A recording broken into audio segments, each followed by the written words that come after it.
아, 보통 오늘 아이들을 먼저 재우고 말씀을 나누러 이렇게 나오는데, 오늘 유난히 막내 아이가 아빠랑 잔다고 이렇게 손을 잡고 놓질 않아서 겨우 나왔습니다. 우리도 잠자는 순간까지 하늘 아버지 손을 붙잡고 잠이 들면 얼마나 좋을까라는 생각이 들었었습니다. 한순간도 예수님의 손을 놓지 않는 게 정말 필요하다는 걸 느끼게 되는 하루였습니다. 여러분들은 어떠하셨습니까? 이번에 믿음과 받으심장을 묵상하시면서 그렇게 느끼셨길 바랍니다. 우리는 그동안 두 번의 시간을 통해 믿음과 받으심장을 살펴보았습니다. 우리가 처음에는 아주 작은 불빛이지만 그 불빛에 우리 눈을 고정시키고 걸어가면 불빛이 점점 커지듯이 우리의 믿음도 점점 커진다는 사실을 묵상해 봤습니다. 그리고 바로 나에게 믿음을 주시기 위해, 나를 살리시기 위해 이 세상에 다른 사람은 없는 것처럼 한 사람 한 사람에게 다가오시는 예수님을 묵상해 봤습니다. 또한 하나님께서 허락하신 선물은 우리가 받은 줄로 믿어야 우리의 것이 된다고 살펴보았습니다. 어떻게 해서든지 우리에게 내려와 우리 눈을 마주치시고 간절한 마음으로 믿게 해주고 싶어 하시는 예수님의 마음에 대해 살펴보았습니다. 오늘은 믿음과 받으심의 장의 마지막 부분을 같이 묵상해 보겠습니다. 여러분들은 얼마나 하나님을 귀찮게 하고 계십니까? 우리의 노력으로 선을 행하려고 하고 변해 보려고 하다가 실패할 때, 나의 죄가 끊임없이 올라올 때 예수님께 주저하지 않고 나가십니까? 여러분들의 마음을 주님께 드리려고 헌신하려고 끊임없이 예수님을 바라보고 계십니까? 얼마 전에 와이프랑 육아의 힘든 점에 대해서 이야기를 했습니다. 3살 반 된 큰애와 2살이 거의 다 된 아이 2명의 연년생을 키우는데, 이 아이들이 한순간도 엄마랑 떨어지지 않으려고 합니다.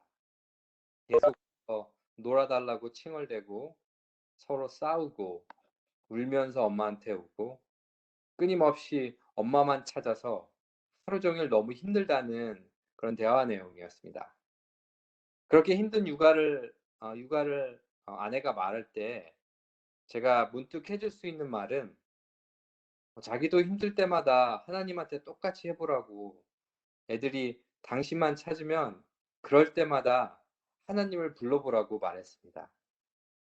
어떻게 보면 무심한 말일 수도 있지만 이것이야말로 우리 신앙생활에서 필요한 게 아닐까요?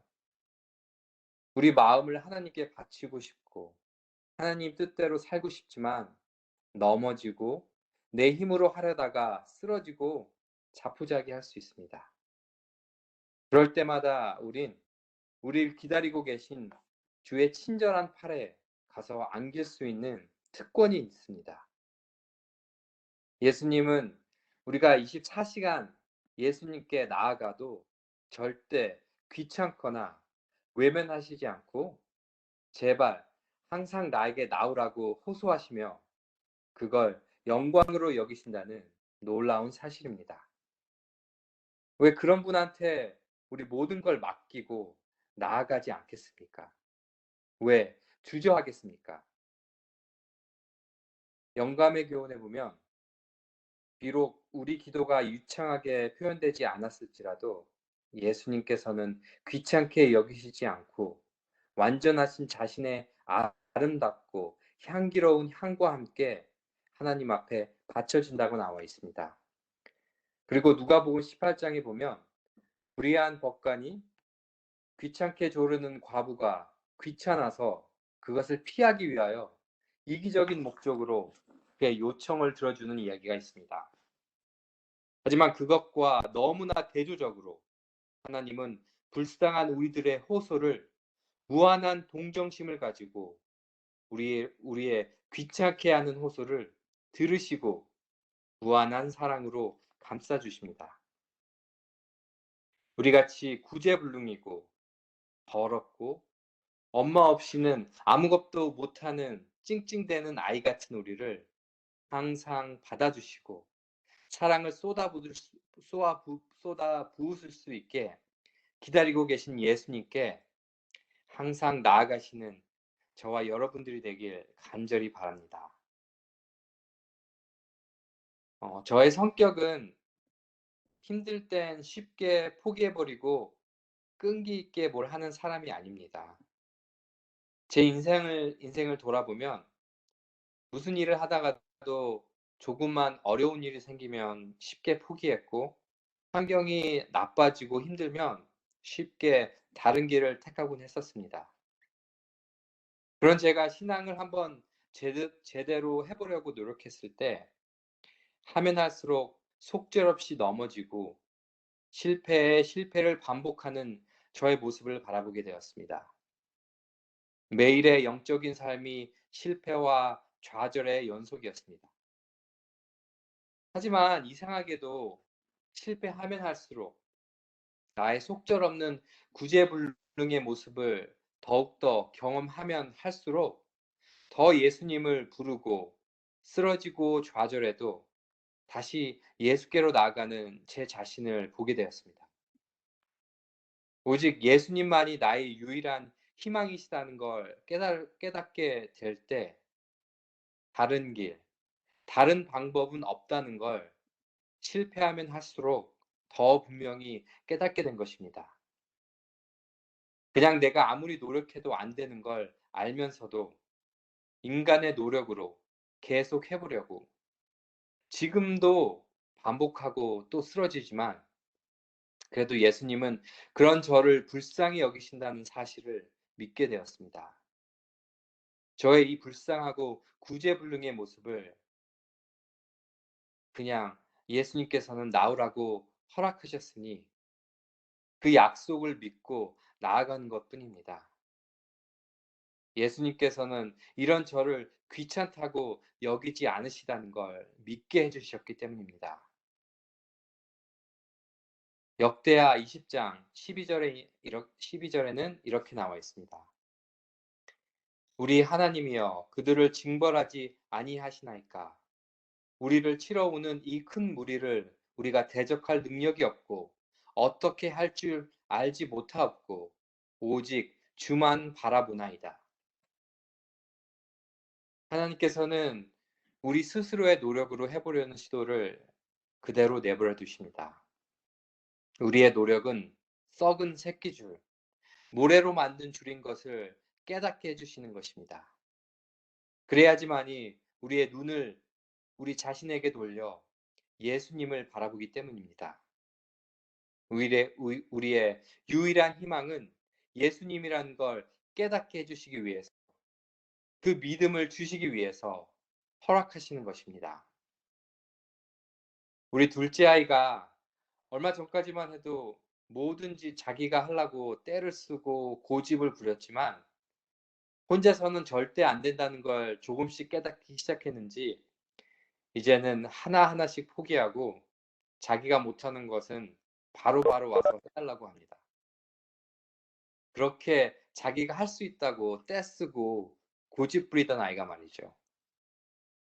저번 시간에 많은 사람들이 예수께서 직접 또는 개인적으로 찾아오시고 용서하신다는 걸 믿지 않아서 많은 사람들이 실패한다고 살펴보았습니다. 우리를 개인적으로 한 사람 한 사람 돌보신다는 사실을 우리가 깨닫는 것이 너무나도 중요하기 때문에 그 부분에 대해서 더 살펴보기를 원합니다.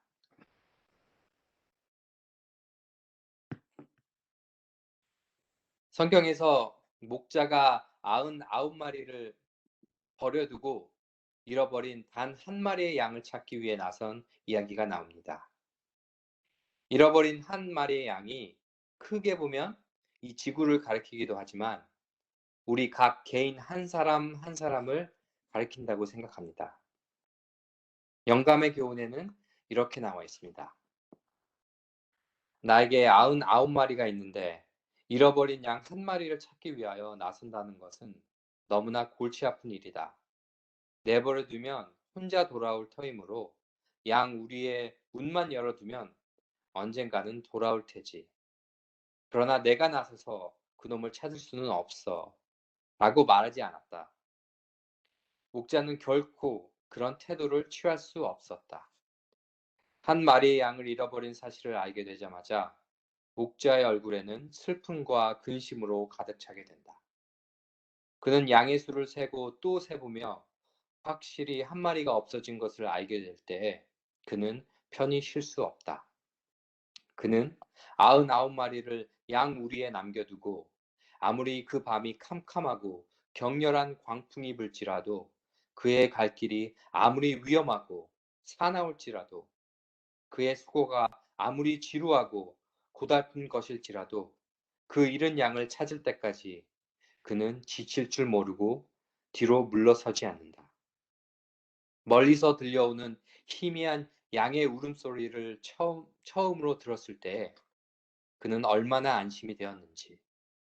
그는 자기의 생명을 걸고 가파른 고개를 기어 오르기도 하고 아슬아슬한 낭떠러지의 가장자리를 지나기도 하면서 소리 나는 그곳으로 간다. 그가 그렇게 양을 찾아가는 동안에 양의 울음소리가 점점 희미해져 가는 것을 듣고 그 양이 거의 죽어가고 있다는 것을 알게 된다. 마침내 그렇게 노력한 보람이 있어 잃었던 양을 찾게 된다. 그때 목자는 그 양이 자기에게 그처럼 많은 괴로움을 끼쳤다고 해서 그 양을 꾸짖지 않는다. 그는 양을 채찍으로 몰지도 아니하고 그는 양을 걷게 해서 집으로 끌고 오지도 아니한다. 그는 크게 기뻐하며 떨고 있는 양을 어깨에 맨다. 만일 그 양의 살이 찢어지거나 상처를 입었으면 그 양을 품에 꼭 안아 그의 품에 온기로 양에게 생명을 줄 것이다. 그러고는 수고가 헛되지 않았다는 흐뭇한 마음을 가지고 그 양을 우리로 메고 간다. 비유에 나타난 목자는 한 마리의 양, 곧 가장 적은 숫자의 양을 찾기 위하여 나아갔다. 그러므로 비록 잃어버린 영혼이 단 한 사람뿐이라 할지라도 그리스도께서는 그 한 영혼을 위하여 죽으셨을 것이다. 우리가 요한복음 3장 16절 하나님이 이 세상을 이처럼 사랑하사 독생자를 주셨으니 이 성경절을 읽을 때 이 세상을 빼고 각자 본인 이름을 넣어서 읽어보시기 바랍니다. 지금 각자 한번 해보시기 바랍니다. 하나님이 연규성을 이처럼 사랑하사 독생자를 주셨으니 이는 저를 믿는 자마다 멸망치 않고 영생을 얻게 하려 하심이니라. 그렇습니다. 예수님은 잃어버린 영혼이 단 한 사람, 그게 나였을지라도 그리스도께서는 나를 위해 똑같이 죽으셨을 것입니다. 우리는 이걸 절대 잊지 말고 항상 기억해야 합니다. 혹시 트루먼 쇼라는 영화를 보시거나 들어보신 적이 있으십니까? 이 영화의 설정은 이렇습니다.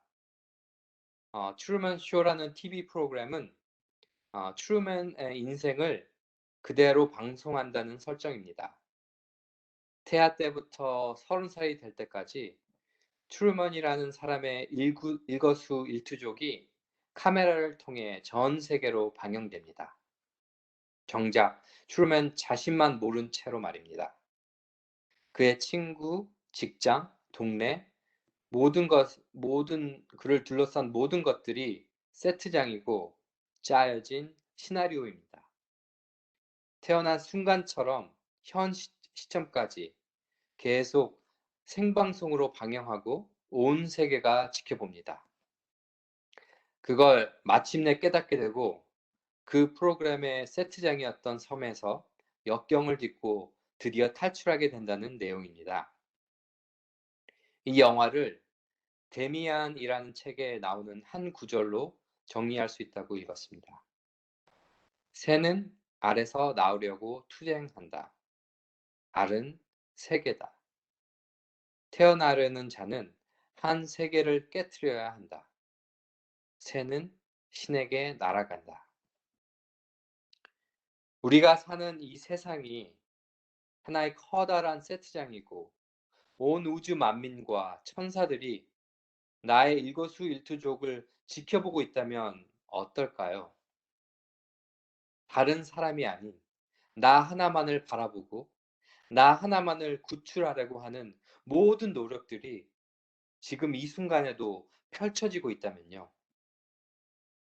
잃어버린 바 된 한 잃은 양을 위해 모든 우주 만민들이 지켜보는 가운데 나에게 친히 찾아오시고 그 사랑의 팔로 안고 살리시려고 모든 노력을 하시고 계신 것입니다.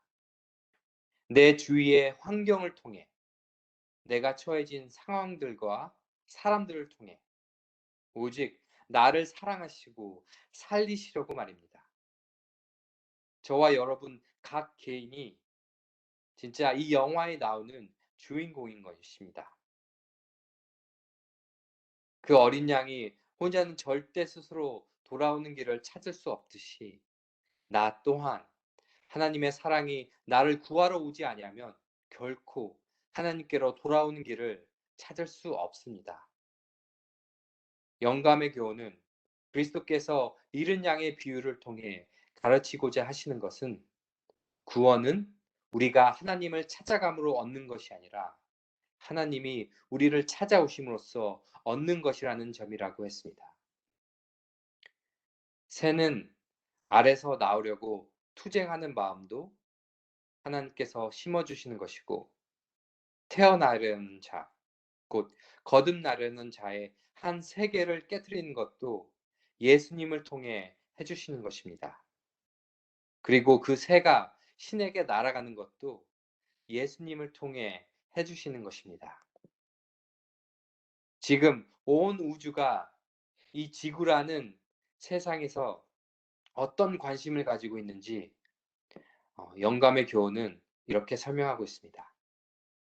그 중에 세 가지 구절을 읽어드리겠습니다.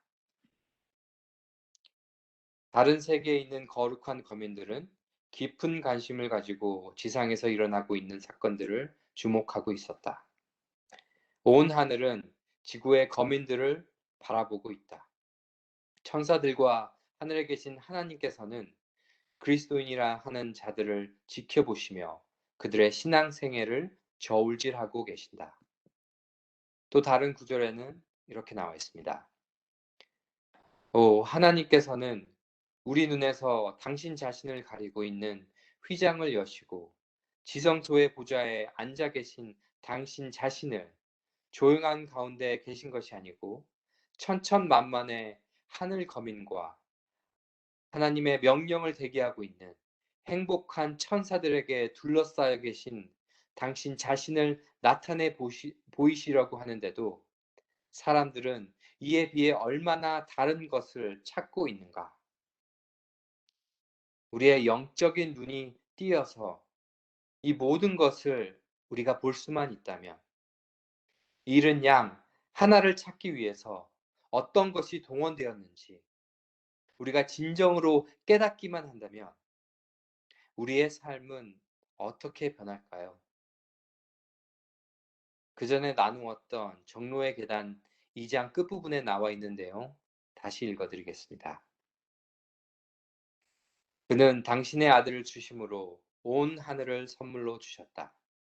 구주의 생애와 사망과 중보, 천사들의 봉사, 성신의 탄원, 만사를 통하여 역사하시는 하늘 아버지, 하늘 주민들의 끊임없는 흥미, 이 모든 것이 인류를 구속하기 위하여 동원되었다.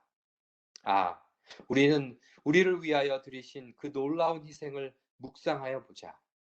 온 하늘이 잃어버린 자를 도로 찾아 아버지의 집으로 데려가기 위하여 소비하고 있는 노력과 정력의 진가를 생각하여 보자.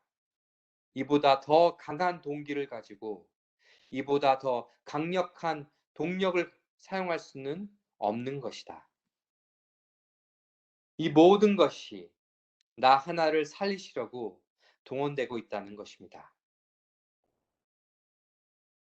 믿음과 받으심장 끝 부분에선 탕자의 아버지와 젖먹이는 엄마의 사랑을 하나님의 사랑과 비교합니다. 바로 인간 아버지와 인간 어머니에 대한 사랑을 하나님의 사랑과 비교하면서 그런 지극한 사랑보다 훨씬 더 큰 사랑이 하나님의 사랑이라고 우리에게 말하고 있습니다. 먼저 인간 아버지의 사랑을 한번 살펴보겠습니다. 2009년 1월 3일 오전 7시 30분 제주시 노형동 아파트에 큰 불이 나게 됩니다. 소방관들과 경찰관들이 불길을 진압하기 위해 도로와 건물을 봉쇄하고 관계자 외에는 아무도 접근하지 못하도록 통제하고 있는 상황이었습니다. 그런데 그 안에서 간신히 한 가족이 구출되었습니다. 4인 가족, 아빠, 엄마, 두 아들.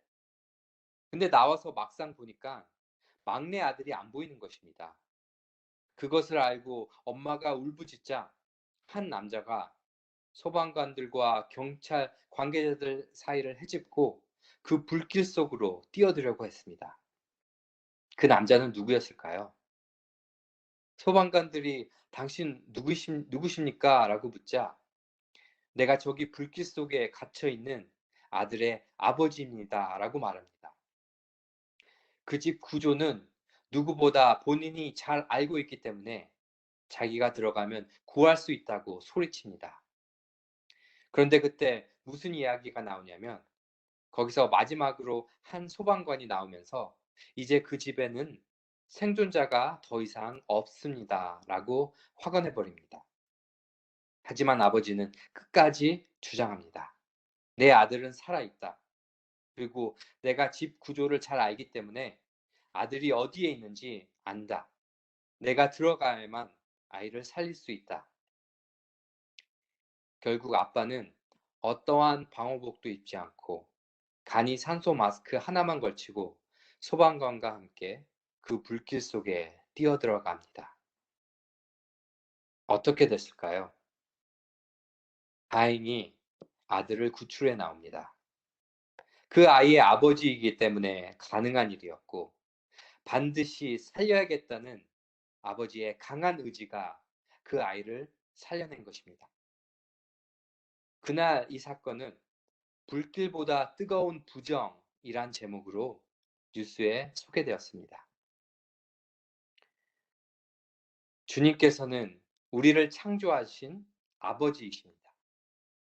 불길 속에서 스스로 나올 수 없는 형편에 놓인 아들을 위해 직접 몸을 던진 제주도 아버지처럼 주님께서는 직접 구원하시기 위해 이 땅에 오셨다는 사실을 성경은 우리에게 말하고 있습니다.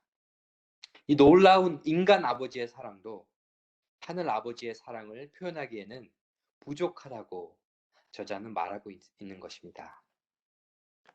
시편 103편 13절 14절에 나와 있는 말씀 읽어드리겠습니다. 아비가 자식을 불쌍히 여김 같이 여호와께서 자기를 경외하는 자를 불쌍히 여기시나니 이는 저가 우리의 체질을 아시며 우리가 진토임을 기억하심이로다. 우리의 체질을 아신다는 표현의 체질은 히브리 말로 예체르인데요. 그 뜻은 외형뿐만 아니라 우리의 성향과 마음속 의도까지 다 알고 계신다는 것을 의미하고 있는 단어입니다. 그리고 우리의 속성이 어떠한지 대해 뒤이어 우리가 진토라고 표현하고 있습니다. 말 그대로 우리는 흙, 먼지, 티끌과도 같아서 아버지의 능력 없이는 아무것도 아닌 존재라는 사실을 말씀해 주시는 것입니다. 이 장에서 저자는 탕자 아버지의 이야기를 합니다. 아버지의 마음을 아프게 하고 아버지의 축복만 원했던 그 이기심 많은 아들이 돌아오는 걸 항상 바라고 기다리던 그 아버지가 그 아들을 멀리서 보고 아들이 다 올 때까지 기다리시지 못하시고 너무 기쁜 나머지 달려가시는 아버지의 모습. 더럽고 냄새 풍기는 몸인데도 불구하고 목을 안고 입 맞추는 그처럼 인정 깊고 감동적인 이 비유라도 하늘 아버지의 무한하신 긍휼을 표현하기에는 부족하다고 말하고 있습니다. 여기 돌아온 탕자의 이야기의 주인공은 바로 탕자가 아니라 탕자의 아버지입니다. 우리가 어떤 상황에 빠져 있던 상관없이 끊을 수 없는 사랑으로 우리를 기다리시고 우리가 돌아올 때 너무도 기뻐하시는 아버지의 모습을 나타내고 있습니다.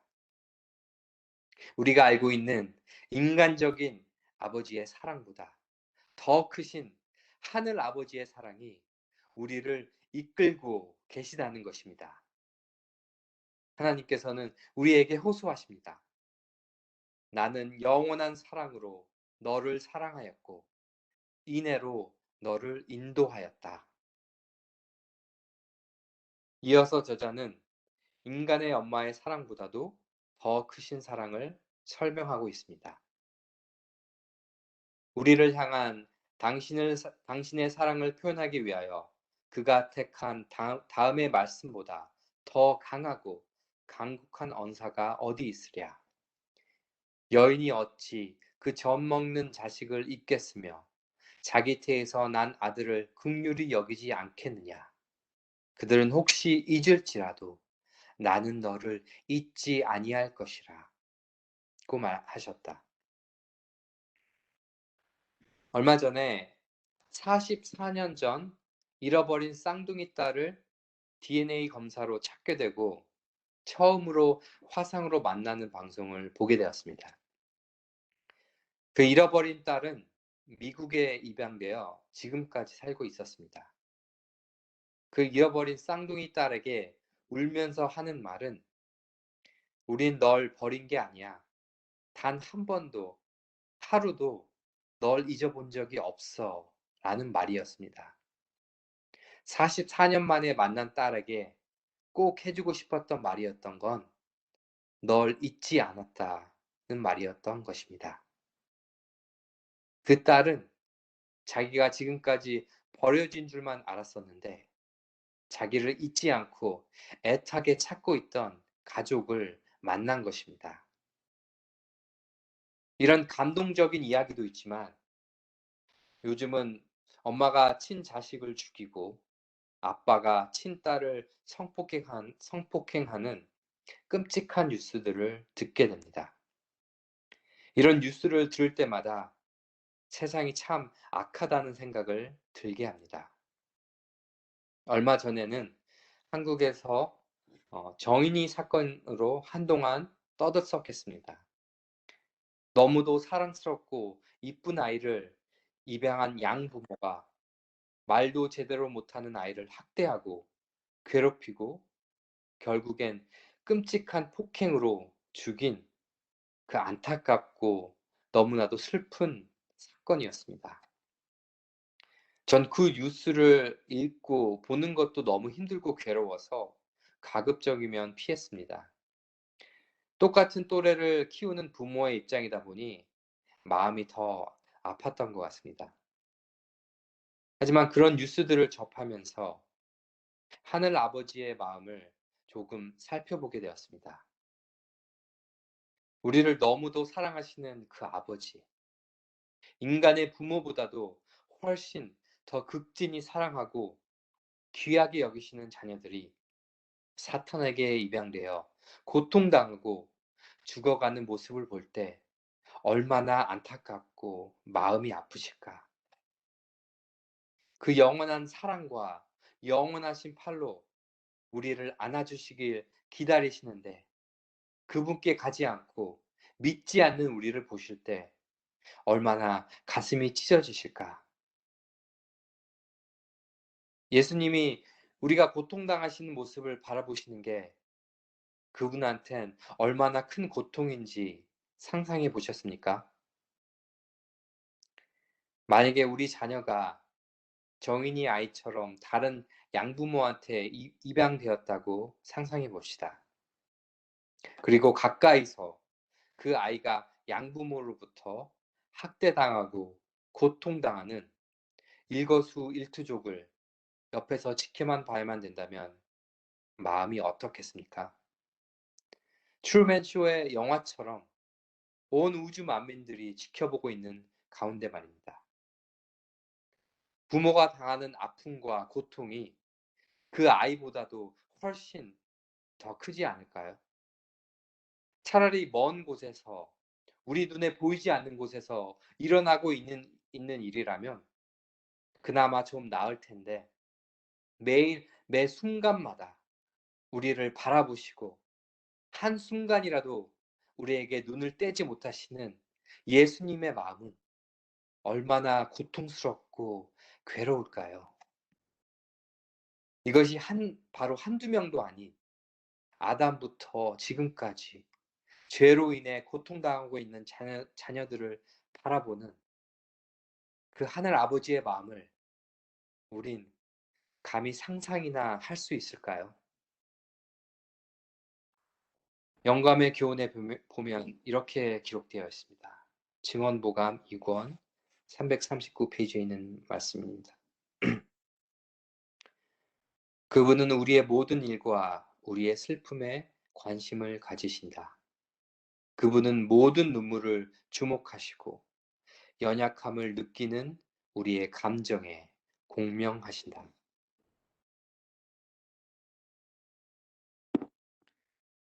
예수님은 각 개인의 아픔과 슬픔을 아시고 우리 눈에서 흐르는 한 방울 한 방울의 눈물을 주목하시고 우리가 느끼는 감정에 공명하신다는 것입니다. 부모가 자녀가 겪는 고통을 보고 더 고통스럽듯이 하나님은 인간 부모 이상으로 우리의 아픔과 슬픔을 아시고 더 아파하신다는 것입니다. 인간 부모보다도 나를 더 잘 아시고 나보다도 날 더 잘 아시는 분이시기 때문입니다. 도대체 그 사랑의 끝은 어디일까요? 저자는 2장 마지막 부분에서 우리에게 이렇게 호소하고 있습니다. 그대들의 앞에는 성경의 귀한 약속들이 있거늘 어찌 의심을 품을 수 있겠는가? 그 불쌍한 죄인이 주께로 돌아오기를 갈망하고 그 죄를 버리려고 원하는데 주께서 통회하는 마음으로 당신의 발 앞에 나오는 자를 엄히 물리치시리라고 생각할 수 있겠는가? 이러한 생각은 단연 버려라. 이렇게 강하게 말하고 있습니다. 또한 마지막을 믿음과 받으심장 전체를 간단하게 요약하면서 저자는 이 장을 마무리합니다. 압축해서 말하면 이것입니다. 바라보라, 나아가라, 기억하라, 믿으라입니다. 그 마지막 부분을 읽고 말씀을 줄이겠습니다. 의심하고 떠는 자들이여 위를 쳐다보라.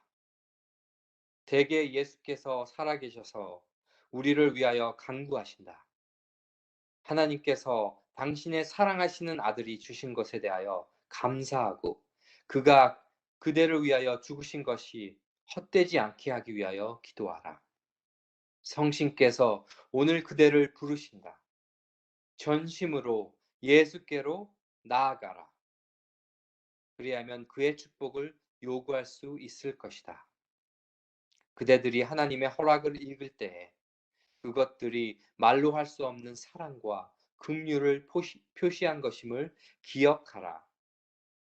무한하신 사랑의 하나님의 마음은 죄인을 무궁한 자애로 생각하신다. 우리가 그의 피로 말미암아 구속 곧 죄 사함을 받았으니 과연 하나님께서 그대를 돕는 자이심을 믿으라. 이 내용이 세 번에 걸쳐 지금까지 나눈 믿음과 받으심장을 압축해서 설명하고 있습니다. 우리가 예수님을 바라볼 때 나아가게 되고 나아가면서 우리를 기쁘게 받으시고 그 허락들을 우리에게 선물로 주심을 기억하게 되고 기억하게 되면 믿게 되는 것입니다.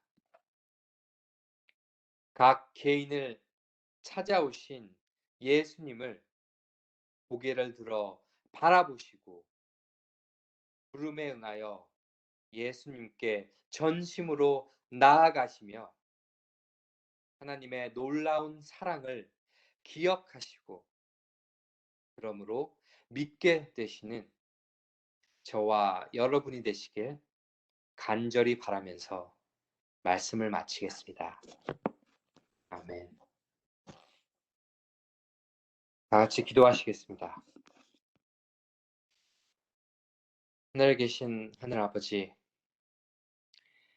오늘도 그 놀라운 하나님의 사랑을 가르쳐 주셔서 감사합니다.